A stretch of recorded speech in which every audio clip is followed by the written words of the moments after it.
Hi friends, welcome back to our channel. இன்னைக்கு நம்ம இந்த வீடியோல எதை பத்தி பார்க்க போறோம் அப்படின்னா, ஆதார் கார்டு அதாவது கஸ்டமருக்கு கைரேகை வச்சு பணம் எடுத்து கொடுக்கக்கூடிய ஒரு சென்டர் வச்சு நீங்க ரன் பண்றீங்க அப்படின்னா, உங்களுக்காக ஒரு புதிய அப்டேட்டை வந்து என்பிசிஐ அதாவது நேஷனல் பேமெண்ட் கார்ப்பரேஷன் இந்தியா அப்படிங்கிற அந்த டிபார்ட்மெண்ட் உங்களுக்கு வந்து ரிலீஸ் பண்ணியிருக்காங்க. இது என்ன அப்டேட்? இது எப்படி நம்ம வந்து தெரிஞ்சுக்கிறது? எப்படி இதை நம்ம வந்து ப்ராசஸ் வந்து பண்றது அப்படிங்கிறத இந்த வீடியோல வந்து ஷேர் பண்ண போறேன். வீடியோ வந்து ஸ்கிப் பண்ணாம ஃபுல்லா பாருங்க. வீடியோக்குள்ள போறதுக்கு முன்னாடி இப்பதான் நம்ம சேனலை நீங்க ஃபர்ஸ்ட் டைம் பாக்குறீங்க அப்படின்னா இந்த வீடியோக்கு கீழே இருக்கக்கூடிய ரெட் கலர் சப்ஸ்கிரைப் பட்டனையும் பக்கத்துல இருக்கக்கூடிய பெல் பண்ணி கிளிக் பண்ணி ஆல்ங்கிறத நம்பர் பண்ணிச்சுக்கோங்க. நம்ம சேனல் வந்து போஸ்ட் பண்ணக்கூடிய ஒவ்வொரு லேட்டஸ்ட் இன்ஃபர்மேஷன் எல்லாமே எங்களுடைய மொபைல் நோட்டிபிகேஷன்ல கிடைக்கும். சரி, வாங்க இப்ப நம்ம டைரக்டா வீடியோக்குள்ள போகலாம்.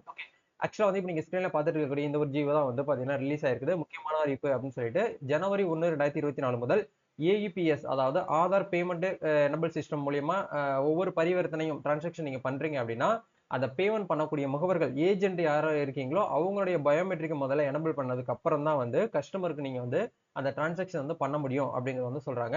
அதெல்லாம் வந்து இந்த முக்கியமான ஒரு அப்டேட் அப்படிங்கிறத கொடுத்திருக்காங்க.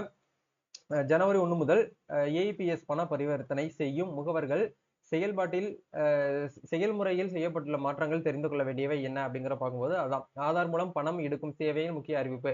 இந்திய அரசின் என்பிசிஐ சுற்றறிக்கையின்படி ஜனவரி 1 2023 முதல் ஒவ்வொரு ஏஇபிஎஸ் வித்ட்ராவல் பண பரிவர்த்தனையும் போது விஎல்இன் பயோமெட்ரிக் அங்கீகாரத்தை அதாவது பயோமெட்ரிக் அத்தன்டிகேஷன் செய்ய வேண்டும் என்பது கட்டாயமாக்கப்பட்டுள்ளது அப்படிங்கறத கொடுத்திருக்காங்க. சரிங்களா? இதான் வந்து பார்த்தீங்கன்னா முக்கியமான பாயிண்ட்.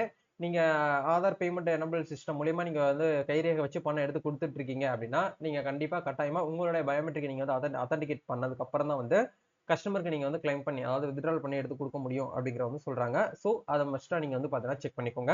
நீங்க மல்டிபிள் ஏதாச்சும் ஒரு ஆப் மூலியமாவோ இல்ல வந்து சாஃப்ட்வேர் மூலியமாவோ வெப்சைட் மூலியமாவோ நீங்க வந்து ஏபிஎஸ் மெத்தட் யூஸ் பண்ணி நீங்க பண்ணிட்டு இருக்கீங்க அப்படின்னா கண்டிப்பா வந்து பாத்தீங்கன்னா உங்ககிட்ட வந்து பயோமெட்ரிக் டிவைஸ் வந்து இருக்கும். அது இருந்தாதான் வந்து பண்ண முடியும். ஸோ பயோமெட்ரிக் டிவைஸ் நீங்க வந்து வாங்காம இருந்தீங்க அப்படின்னாலும் வாங்கிக்கோங்க. அதுக்கான பெஸ்ட் லிங்க்ஸ் எல்லாமே இந்த டிஸ்கிரிப்ஷன்ல கொடுத்துருக்கேன், செக் பண்ணி பாருங்க. இ சேவை ப்ரௌசிங் சென்டர் நெட் சென்டர் வச்சு ரன் பண்ணிருக்க பீப்புளா இருக்கீங்க அப்படின்னா உங்களுக்காகவே தனியா வந்து நம்ம ஒரு குரூப் வந்து அரேஞ்ச் பண்ணிருக்கோம். அந்த இந்த குரூப்ல உங்களுக்கு லேட்டஸ்டா கவர்மெண்ட் சைடுல என்னென்ன அப்டேட்ஸ் வந்து கொடுக்குறாங்க, இ-சேவை ப்ரௌசிங் என்ற ரன் பண்றவங்களுக்கு அடுத்த ஆப்பர்ச்சுனிட்டி கூடுதலா எக்ஸ்ட்ரா என்னென்ன இன்கம்லாம் நம்ம வந்து பார்க்கலாம் அப்படிங்கிற எல்லா அப்டேட்ஸுமே உங்களுக்கு இந்த ஒரு குரூப்ல நம்ம வந்து ஷேர் பண்ணுவோம். உங்களுக்கு இந்த ஒரு குரூப் ரொம்பவே யூஸ்ஃபுல்லா இருக்கும். இதுக்கான லிங்க்ஸ் எல்லாமே டிஸ்கிரிப்ஷன்ல கொடுத்துருக்கேன். மறக்காம இப்பவே பார்த்துட்டு வந்து செக் பண்ணிக்கோங்க. நம்ம நெக்ஸ்ட் ஒரு அப்டேட்ல